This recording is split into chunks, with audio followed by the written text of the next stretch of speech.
Dear students, welcome you once again to my online class.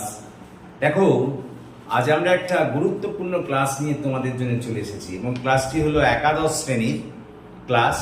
এবং তোমরা জানো এই বছর থেকে একাদশ শ্রেণীর নতুন সিলেবাস কার্যকর করা হয়েছে এবং সেই অনুযায়ী আজকে আমরা বাংলার সাম্যবাদী কবিতাটি, কাজী নজরুল ইসলাম রচিত সাম্যবাদী কবিতাটি আমরা পাঠ করব এবং লাইন বাই লাইন প্রত্যেকটা লাইনের প্রথমে অর্থ শিখব। তারপর আমি বলি এই লাইন বাই লাইন ব্যাখ্যার পরে আমি নেক্সট ক্লাসে এই সমস্ত এমসিকিউ অর্থ এবং এমসিকিউ, অর্থ তো আজকেই বলবো আর এমসিকিউগুলো নেক্সট ক্লাসে, কারণ অনেক এখানে এমসিকিউ হতে পারে।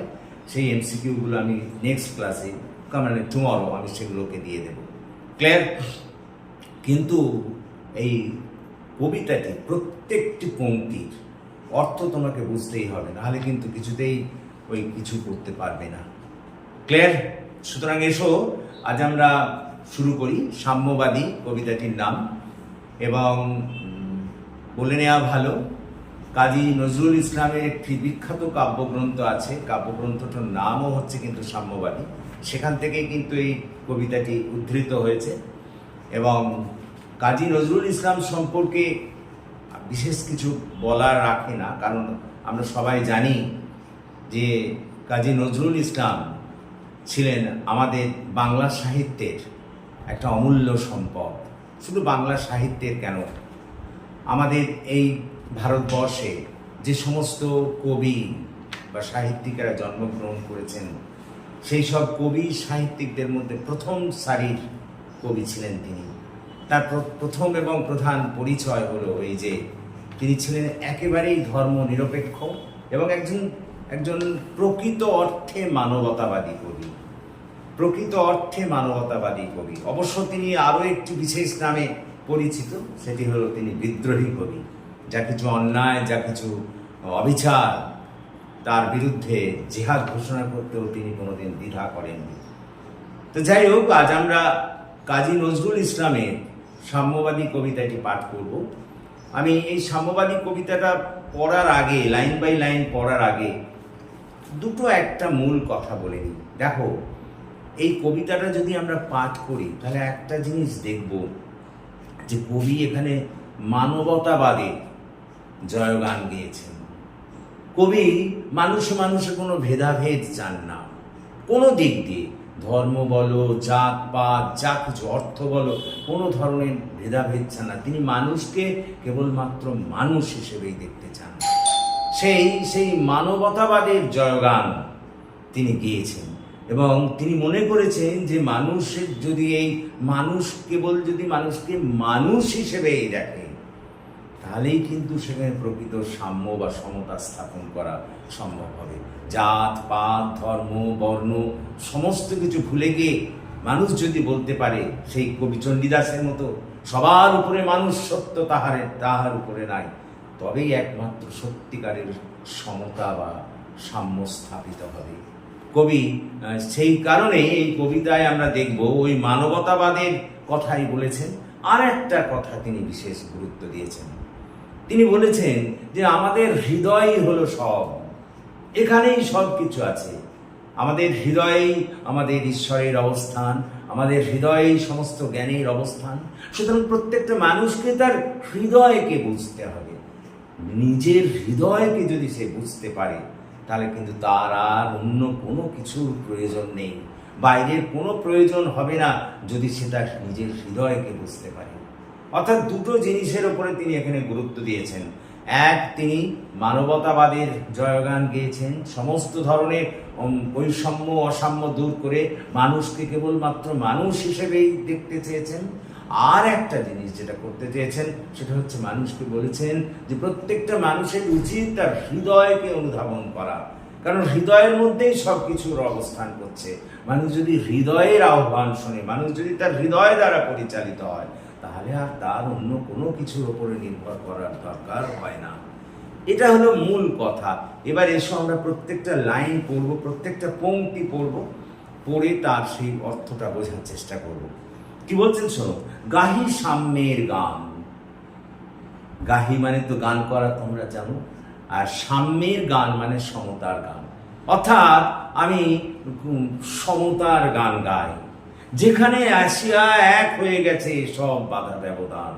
এমন একটা অবস্থা যেখানে কোনো ধরনের মানুষে বাধা, যা কোনো ধরনের দূরত্ব থাকবে না, যেখানে সবাই সমান, সবাই মিলেমিশে একাকার হয়ে যাবে, যেখানে মিশেছে হিন্দু, বৌদ্ধ, মুসলিম, খ্রিস্টান, গাই সাম্যের গান।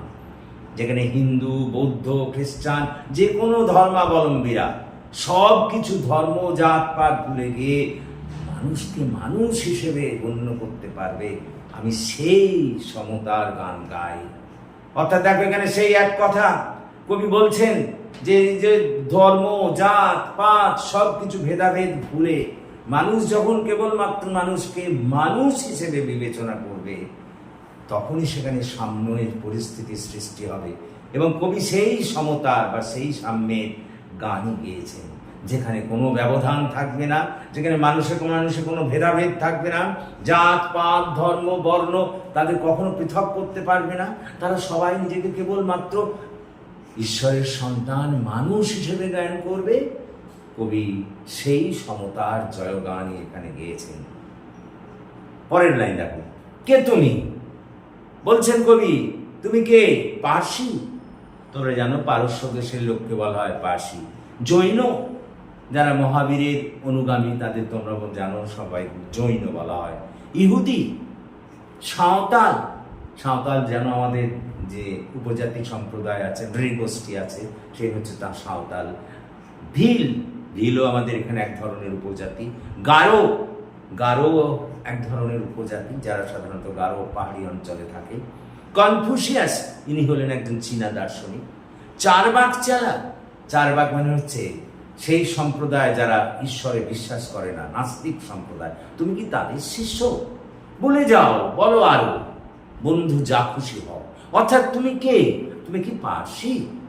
তুমি কি ইহুদি, জৈন, সাঁওতাল, ভিল, গারো, নাকি কনফুসিয়াস পন্থী, নাকি তুমি ওই নাস্তিক পন্থী চারবাকদের অনুগামী?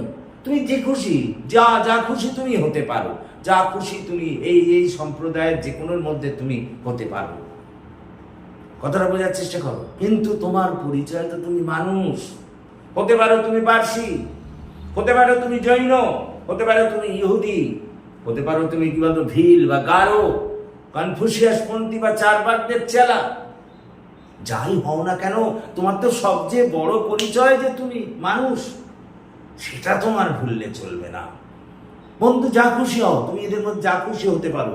পেটে পিঠে কাঁধে মগজে যা খুশি পুঁথি ও কেতাব বও।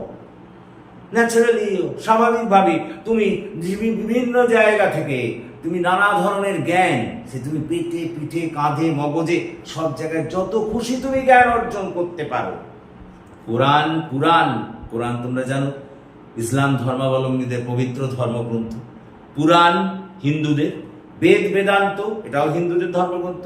বাইবেল খ্রিস্টানদের, ত্রিপিটক বৌদ্ধদের, জেন্দাবেস্তা, জেন্দাবেস্তা হলো ওই ইরান বা পারস্য দেশে যারা অগ্নির উপাসক, সেই জেন্দাবেস্তা, গ্রন্থ সাহেব, সিদ্ধে, এই যে সমস্ত ধর্মগ্রন্থ, এই ধর্মগ্রন্থ তুমি পড়ে যত খুশি তুমি জ্ঞান অর্জন করতে পারো। কিন্তু কেন এই পণ্ডশ্রম, মগজে হানিচে সুর?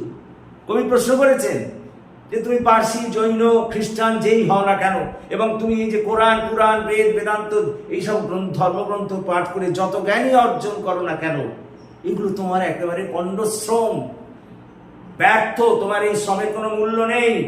মিছিমিছি তুমি তোমার মস্তককে বা মাথাকে ভারী করে তুলছো, মাথার উপরে চাপ সৃষ্টি করছো।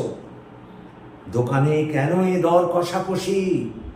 আমরা এই যে এটা ভালো না ওটা ভালো, হিন্দু ধর্ম ভালো না খ্রিস্টান ধর্ম ভালো, ইসলাম না বৌদ্ধ, এই যে দর কষাকষি, এটা কেন? এর কোনো প্রয়োজন নেই। পথে ফুটে তাজা ফুল, এইসব ভেদাভেদ ছেড়ে মানবতাবাদের দিকে তাকাও, মানুষকে মানুষ হিসেবে দেখো, দুঃখী আত্মপীড়িত মানুষের পাশে গিয়ে দাঁড়াও। সেটাই হবে কিন্তু প্রকৃত সাম্য, সমতার কথা। তোমাতে রয়েছে সকল কিতাব, সকল কালের জ্ঞান। হ্যাঁ, তোমার নিজের মধ্যে, তোমার হৃদয়ের মধ্যেই রয়েছে সমস্ত ধরনের জ্ঞান, সমস্ত কালের জ্ঞান তোমার হৃদয়ের মধ্যেই আছে। তোমাকে আর বাইরের ওই সব কিছু থেকে অর্জন করতে হবে না। সকল শাস্ত্র খুঁজে পাবে সখা, খুলে দেখো নিজ প্রাণ। নিজের হৃদয়কে বোঝো। নিজের হৃদয়কে যদি বুঝতে পারো তাহলেই তুমি সব কিছু বুঝতে পারবে। হৃদয়ই হলো আমাদের সব কিছুর অবস্থান। হৃদয় হলো আমাদের, প্রত্যেকের হৃদয়ে কিন্তু ঈশ্বরের অবস্থান। সুতরাং হৃদয়কে বুঝতে হবে। নিজের হৃদয়কে বুঝলে আর কিন্তু অন্য কিছু বোঝার প্রয়োজন নেই। সকল শাস্ত্র খুঁজে পাবে সখা, অর্থাৎ বন্ধু, তুমি সকল শাস্ত্র খুঁজে পাবে তোমার নিজের হৃদয়ের মধ্যেই, যদি তুমি সেটাকে যথাযথভাবে অনুধাবন করো। তোমাদের রয়েছে সকল ধর্ম, সকল যুগাবতার। তোমার ওই হৃদয়ের মধ্যেই সমস্ত ধর্মের বাণী আছে। ওখানে যত আজ পর্যন্ত যেসব যুগাবতার এসেছেন, যথা যীশু খ্রিস্ট, হযরত মুহাম্মদ, চৈতন্যদেব, এরকম বিখ্যাত বিখ্যাত যেসব যুগাবতাররা রয়েছেন, সে সবের অবস্থান কিন্তু তোমার হৃদয়ের মধ্যেই। তোমার হৃদয়ের মধ্যেই ধর্ম আছে, তোমার হৃদয়ের মধ্যেই জ্ঞান আছে, তোমার হৃদয়ের মধ্যেই ওই যুগাবতাররা আছেন। সুতরাং তোমার কিসের অভাব? তুমি হৃদয়কে বোঝো আগে। নিজের হৃদয় যদি অনুধাবন করতে পারো, বাইরের আর কিছু তোমার প্রয়োজন নেই। তোমার হৃদয় বিশ্ব দেউল সকল দেবতার। তোমার হৃদয়টা হচ্ছে বিশ্বের দেবালয়। সমস্ত দেবতাদের অধিষ্ঠান কিন্তু তোমার ওই হৃদয়ের মধ্যেই আছে। সুতরাং তার জন্য বাইরে যাওয়ার প্রয়োজন নেই। বলছেন পরের লাইনে দেখো, কেন খুঁজে ফেরো দেবতা ঠাকুর মৃত পুঁথি কঙ্কালে। তোমার হৃদয়ের মধ্যেই যেহেতু ঈশ্বরের অবস্থান, সুতরাং ওই ঈশ্বরকে কেন মিছিমিছি ওই সব পুঁথি ঘেটে ঘেটে সেখানে সেই ঈশ্বরকে খুঁজে বেড়াচ্ছ? ঈশ্বরের অবস্থান তো তোমার নিজের হৃদয়ে। সুতরাং তাকে দেখো, তাকে বোঝো। তাকে যদি বোঝো তাহলে কিন্তু আর তোমাকে ওই সব কম পুঁথি পড়ে তার কথা জানতে হবে না। দেখো, এইখানে বলতে গিয়ে আমার লালন ফকিরের একটি কথা মনে পড়ে যাচ্ছে। তিনি ওই একই কথা বলেছেন, লালন ফকির। তোমরা লালনের গান শুনেছো, তোমাদের 12 দ্বাদশ শ্রেণীতে এখন একটি কবিতা, বাড়ির কাছে আশ্বিনগর বলে একটি কবিতা আছে, সেখানে তিনি তাই বলেছেন যে প্রত্যেকটা হৃদয়েই হচ্ছে ঈশ্বরের অবস্থান। মানুষ যদি ওই ঈশ্বরের অবস্থান বুঝতে পারে, নিজের হৃদয়কে বুঝতে পারে, তার সঙ্গে যদি মিলেমিশে একাকার হয়ে যেতে পারে, তাহলে আর তার কোনো চিন্তা থাকে না। কাজী নজরুল ইসলামও তাই বলছেন তোমার হৃদয়ের মধ্যেই সব আছে। তোমার হৃদয়ের মধ্যেই ধর্ম আছে, তোমার হৃদয়ের মধ্যেই জ্ঞান আছে, তোমার হৃদয়ের মধ্যেই সব যুগাবতাররা আছেন, তোমার হৃদয়ের মধ্যেই ঈশ্বর আছেন। অতএব তোমার কিসের অভাব? এই সব থাকা সত্ত্বেও কেন তুমি মিছিমিছি ওই পুঁথির খুঁজে খুঁজে ঈশ্বরের সন্ধান করো? কেন কে বড় কে ছোট, আল্লাহ বড় না ভগবান বড়, রাম বড় না রহিম বড়, এইসব করো কেন? এর কোনো প্রয়োজন নেই। তোমার অন্তরেই তারা অবস্থান করছেন। নিজেকে অনুধাবন করো, নিজের হৃদয়কে অনুধাবন করো, তাহলেই কিন্তু সব হয়ে যাবে। তারপর কি বলছেন দেখো, হাসিছেন তিনি অমৃত হিয়ায় নিভৃত অন্তরালে। বলছেন কবি, তোমাদের এই রকম দর কষাকষি দেখে, তোমাদের এই রকম আসল ছেড়ে নকলকে ধরা দেখে অন্তরালে দাঁড়িয়ে অন্তর্যামী হাসেন। অন্তর্যামী যিনি স্রষ্টা, তিনি আমাদের এই রকম ধরনের দর কষাকষি, অর্থাৎ এটা ভালো না ওটা ভালো, এই ধর্মগ্রন্থটা ভালো না ওটা ভালো, এই সব যে আমরা যখন করি, এটা দেখে মিছিমিছি তিনি মিটমিটি করে হাসেন। অর্থাৎ তিনি বোঝাতে চান এর কোনো প্রয়োজন নেই, এর কোনো প্রয়োজন নেই, কারণ হৃদয়ের মধ্যেই তো সব আছে। তুমি হৃদয়কে বোঝো, হৃদয়ের আহ্বান শোনো, তাহলেই কিন্তু সব হবে। বন্ধু বলিনি ছুট। কবি বলছেন, বন্ধু আমি কোনো মিথ্যে কথা বলিনি। এইখানে এসে লুটাইয়া পড়ে সকল রাজমুকুট, এই হৃদয়ই সেই নীলাচল। যত রাজমুকুট, যত বড় বড় খেতাব বলো, এই হৃদয়ের কাছেই এসে সব কিছু হয়ে যায়, ম্লান হয়ে যায়। এই হৃদয়ই সে নীলাচল। নীলাচল মানে তোমরা জানো জগন্নাথ ধাম, বলা হয়। অর্থাৎ আমাদের হৃদয়ে এই নীলাচল আছে, এই হৃদয়েই আছে কাশী, মথুরা, বৃন্দাবন। তোমাকে সেখানে যাওয়ার দরকার নেই, তোমার হৃদয়ের মধ্যেই কিন্তু এই কাশী, মথুরা, বৃন্দাবন সব কিছুর অবস্থান আছে। বুদ্ধগয়া, জেরুজালেম, মদিনা, কাবা ভবন। কি খুঁজছো তুমি বলো? জেরুজালেম, মদিনা, কাবা ভবন, কাশী, মথুরা, বৃন্দাবন, নীলাচল। তোমার ওখানে অত দূরে যাওয়ার দরকার নেই, ওর সবের অবস্থান তোমার হৃদয়েই আছে। সুতরাং হৃদয়কে বোঝো, নিজের মনকে বোঝো, নিজের বিবেককে বোঝো। নিজের হৃদয়কে বুঝলেই কিন্তু সব বোঝা হয়ে যাবে। মসজিদ, এই মন্দির, এই গির্জা, এই হৃদয়, যাই বলো না, মসজিদ বলো, মন্দির বলো, গির্জা বলো, সবকিছুই কিন্তু আমাদের এই হৃদয়। এইখানে বসে ঈশা মুসা পেল সত্যের পরিচয়। তোমরা সবাই জানো এই ঈশা হলেন খ্রিস্ট ধর্মের একজন অবতার এবং মুসা হলেন ইসলাম ধর্মের একজন অবতার। তারা কিন্তু এই হৃদয়ের ডাক শুনেছিলেন, হৃদয়ের আহ্বান শুনেছিলেন, এই সত্যটা তারা কিন্তু জেনেছিলেন। এই রণভূমে অর্থাৎ এই পৃথিবীতেই, এই ধরিত্রীতেই বাঁশির কিশোর গাইলেন মহাগীতা। বাঁশির কিশোর বলতে কৃষ্ণকে বোঝানো হয়েছে। এই আমাদের এই পৃথিবীতেই অবতীর্ণ হয়েছিলেন শ্রীকৃষ্ণ। তিনি মহাগীতা, কি বলতো, মহাগীতা তিনি গাইলেন। হিন্দুদের ধর্মগ্রন্থ তোমরা জানো, শ্রীমদ্ ভগবত গীতা, তার প্রধান কিন্তু স্রষ্টা হচ্ছেন এই শ্রীকৃষ্ণ। এই এই এই এই এই ধরিত্রীতে আবির্ভূত হয়ে তিনি তা করেছিলেন। আবার এই মাঠে হলো মেষের রাখাল নবীরা, খোদার মিতা। আবার ওই সব মেষপালক নবীরা, তারাও কিন্তু এই হৃদয়ের আহ্বান শুনেছিলেন। তাই তো তারা ঈশ্বরের মিতা বা বন্ধুতে পরিণত হতে পেরেছিলেন। অর্থাৎ যারা ঈশ্বরের অবতার, তারা সকলেই কিন্তু ওই হৃদয়ের আহ্বান, ওই হৃদয়ের ডাক শুনেই কিন্তু তারা হৃদয়ের কাছাকাছি, এই ঈশ্বরের কাছাকাছি পৌঁছেছিলেন। তারপরে দেখো, এই হৃদয়ের ধ্যান গুহা মাঝে বসিয়া সাক্ষ্যমণি। এই হৃদয় মাঝে বসে, সাক্ষ্যমণি মানে বুদ্ধদেবকে বোঝানো হয়েছে। এই হৃদয়ের আহ্বান শুনেই তিনি ত্যাজিল রাজ্য মানবের মহাবেদনার ডাক শুনি। বুদ্ধদেব, সাক্ষ্যমণি মানে বুদ্ধদেবকে বলা হয়েছে। এই বুদ্ধদেব হৃদয়ের আহ্বান শুনে তিনি সমস্ত রাজ্য ত্যাগ করে মানুষের দুঃখ কষ্টের কথা শুনে তিনি নিজের রাজ্য পর্যন্ত ত্যাগ করেছিলেন। এই কন্দরে আরব দুলাল শুনিতেন আহ্বান। কন্দর মানে অ্যাকচুয়ালি জানো, কন্দর মানে অ্যাকচুয়ালি ওই ফাটল বা যাকে আমরা বলি গুহা টাইপের। এই কন্দর তো বলছেন, এই কন্দরে আরব দুলাল, আরব দুলাল বলতে হযরত মুহাম্মদকে বোঝানো হয়েছে।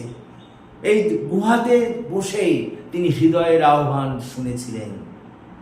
এইখানে বসে গাহিলেন তিনি কোরআনের সামগান। এই হৃদয়ের মধ্যে বসেই তিনি গেয়েছিলেন কিন্তু কোরআনের ওই সমতার গান। মিথ্যা শুনিনি ভাই, আমি কোনো কিছু মিথ্যে শুনিনি। এই হৃদয়ের চেয়ে বড় কোনো মন্দির, কাবা নাই। অর্থাৎ এই আমাদের যে হৃদয়, এর চেয়ে আর কোনো বড় মন্দির, কোনো মসজিদ, কোনো কাবা, কোনো গির্জা কিচ্ছু নেই। সবচেয়ে বড় হচ্ছে আমাদের হৃদয়। তাহলে দেখো, এই কবিতাটার মধ্যে দিয়ে কবি কাজী নজরুল ইসলাম এটাই বোঝাতে চেয়েছেন। কি বোঝাতে চেয়েছেন? জাত পাত, ধর্ম, বর্ণ সব কিছু ভুলে গিয়ে মানুষকে মানবতার মধ্যে দীক্ষিত হতে হবে, মানুষকে মানুষ হিসাবে জ্ঞান করতে হবে। বহুদিন আগে আমাদের সেই কবি চণ্ডীদাস যে বলে গিয়েছিলেন, সবার উপরে মানুষ সত্য, তাহার উপরে নাই। সেই একই সুর ধ্বনিত হলো কবি কাজী নজরুল ইসলামের কণ্ঠে।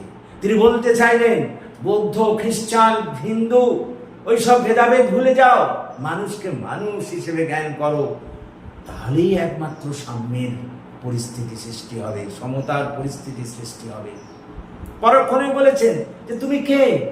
তুমি পার্সি না জৈন না ভিল না সাঁওতাল না গারো না কনফুসিয়াস না চারবাক চেলা, তুমি যেই হও না কেন, যে কোনো ধরনের তুমি এক ধরনের জ্ঞানী তুমি বহন করো না কেন, তোমার ওগুলো পণ্ডশ্রম হচ্ছে। ওগুলো বৃথা হয়ে যাচ্ছে, ওর কোনো প্রয়োজন নেই। তুমি কোরআন পড়ো, বেদান্ত পড়ো, বাইবেল পড়ো, ত্রিপিটক পড়ো, কোনো লাভ নেই। ওসব পড়ে কোনো লাভ হবে না। তাহলে কি করে লাভ? নিজের হৃদয়কে বোঝো। হৃদয়ই হলো আমাদের ঈশ্বরের অবস্থান। প্রত্যেকের হৃদয়ের মধ্যেই তিনি অবস্থান করছেন। নিজের হৃদয়ের আহ্বান শোনো, বিবেকের ডাক শোনো, তাহলে তোমার আর ওইসব করার কিছু লাগবে না। কবি বলেছেন আসল হৃদয়ের মধ্যেই তো তার অবস্থান। তাহলে সেই হৃদয়কে ছেড়ে কেন পুঁথির মধ্যে তাকে খুঁজে বেড়াও? ঈশ্বরকে খুঁজে বেড়ানোর জন্যে ওই পুঁথি ঘাটাঘাটি করে লাভ নেই। নিজের হৃদয় দিয়ে ঈশ্বরকে পাওয়া যাবে, নিজের হৃদয় দিয়েই তুমি বুঝতে পারবে। আবার এই কথাও তিনি বলেছেন যে কেন তোমাদের এই দর কষাকষি, কোনটা ভালো, হিন্দু ভালো না মুসলিম ভালো, খ্রিস্টান ভালো না বৌদ্ধ ভালো, এই নিয়ে কেন তোমাদের মধ্যে দর কষাকষি? এ তো তিনি চান না। তিনি তো সব মানুষকেই এক হাতে সৃষ্টি করেছেন। সব জাত পাত ধর্ম বর্ণ ভুলে গিয়ে মানুষকে মানুষ হিসেবে গণ্য করো। তিনি যেটা চেয়েছেন সেটা করো, তাহলেই কিন্তু হবে। বলছেন এত দর কষাকষির প্রয়োজন নেই। তোমার পাশেই মানবতার দৃষ্টান্তকে অনুসরণ করো। জাত পাত ধর্ম বর্ণ ভুলে গিয়ে মানুষের সেবায় রত হও, তাহলেই কিন্তু তুমি ঈশ্বরের সান্নিধ্য পাবে। তাহলেই ঈশ্বরের সান্নিধ্য পাবে। তখন আর তোমার ওই কোনো ধর্মগ্রন্থ পাঠ করার দরকার নেই, তখন কোনো দেবালয়ে যাওয়ার দরকার নেই। কবি আরো বলেছেন এই কবিতায় যে ঈশ্বর এই আমাদের প্রত্যেকের হৃদয়ের মধ্যেই সব কিছু অবস্থান করে। কি জগন্নাথ ধাম বা লীলাচলের কথা বলছো, কি মক্কা মসজিদ মক্কা মদিনার কথা বলছো, কাবার কথা বলছো, কি কাশী বৃন্দাবন মথুরার কথা বলছো, কি জেরুজালেমের কথা বলছো, ওই সব পবিত্র তীর্থ তোমার মনের মধ্যেই আছে, তোমার হৃদয়ের মধ্যেই আছে। সুতরাং হৃদয়কে তুমি বোঝো, হৃদয়ের আহ্বান শোনো, হৃদয় দ্বারা পরিচালিত হও, তাহলেই কিন্তু সব হবে। কবি আরো বলেছেন ওই যে ঈশা মুষা যাদের আমরা জানি, যারা যুগাবতার, যারা আমাদের এই পৃথিবীতে এসেছিলেন বিভিন্ন সময়ে, তারাও কিন্তু ওই হৃদয়ের আহ্বান শুনে, ওই হৃদয়ের যে প্রকৃত অস্তিত্ব, হৃদয় যে সব, এই সত্যটা কিন্তু তারা স্থাপন করে দিয়েছিলেন। আবার ওই কৃষ্ণ যখন আমাদের এই পৃথিবীতে নেমে ওই পৃথিবীতে এসেই ওই গীতা রচনা করলেন, বা ওই তোমাদের বিভিন্ন মেষপালক নবীরা, তারাও বন্ধুত্ব বা সম্পর্ক করে তুলতে পেরেছিলেন ঈশ্বরের সঙ্গে, কারণ তারা সকলেই কিন্তু নিজেদের হৃদয়ের আহ্বানে কাজ করেছিলেন। এবং সেই কারণে শেষ সিদ্ধান্ত তার হচ্ছে এই, কি না, মিথ্যে শুনিনি ভাই, এই হৃদয়ের চেয়ে বড় কোনো মন্দির, কোনো কাবা নাই। অর্থাৎ এই হৃদয় হলো সবচেয়ে বড় মন্দির, মসজিদ, সব কিছুর চেয়ে সবার ঊর্ধ্বে অবস্থান করছে হৃদয়। এই হৃদয়কে মানুষ যদি নিজের হৃদয়কে বুঝতে পারে, নিজের মনকে বুঝতে পারে, নিজের হৃদয়ের আহ্বানে কাজ করে, তাহলে কিন্তু তার চেয়ে বড় কিছু আর নেই।